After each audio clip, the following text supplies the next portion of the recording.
Start with CPI, though. We're already digging into the internals. Used cars and trucks up 7.3, airfares up 7, Jim.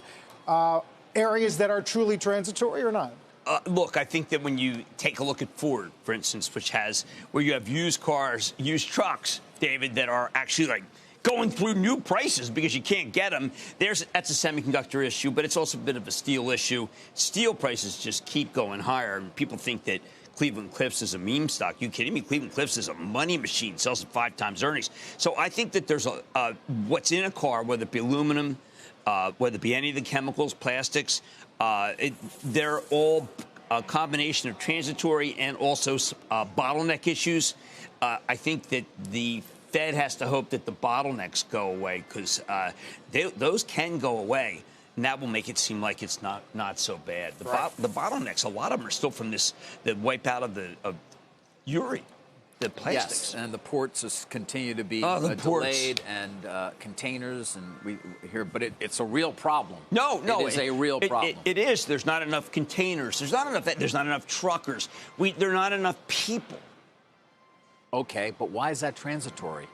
Well, because there really will be people when you stop making as much when you don't work.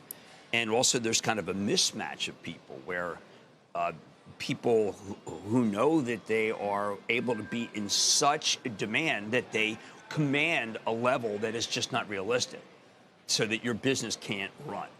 That's one of these big issues now. Yeah.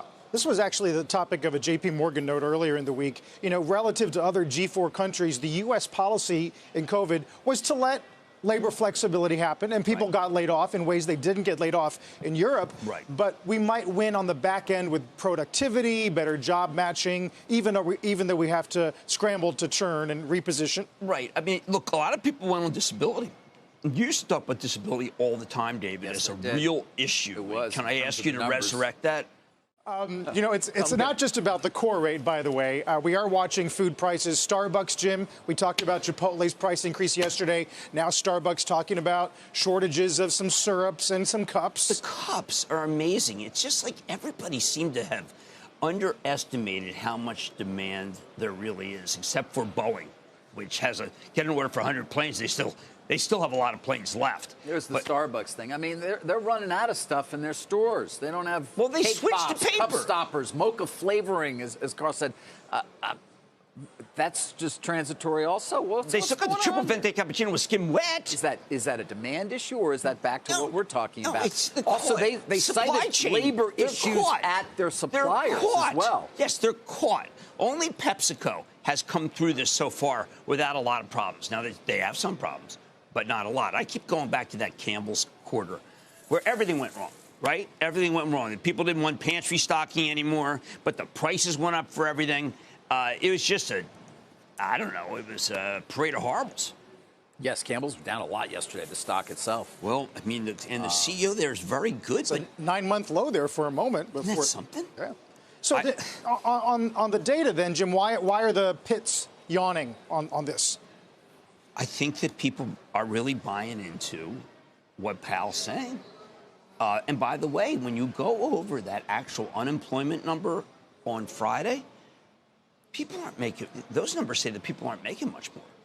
I mean, those were not inflationary numbers. The wage numbers themselves, even though they were up, it was up over 3%. But I think that they're still not up enough to make it so that Powell's going to change his view. And I think I think what you say is right. I mean, productivity, disruptive technologies will make things up. Matt Boss has got something, I'm putting him on tonight, about the 20,000 stores that went under, but it did seem like that there were just too many stores anyway. Shepard Smith here. Thanks for watching CNBC on YouTube.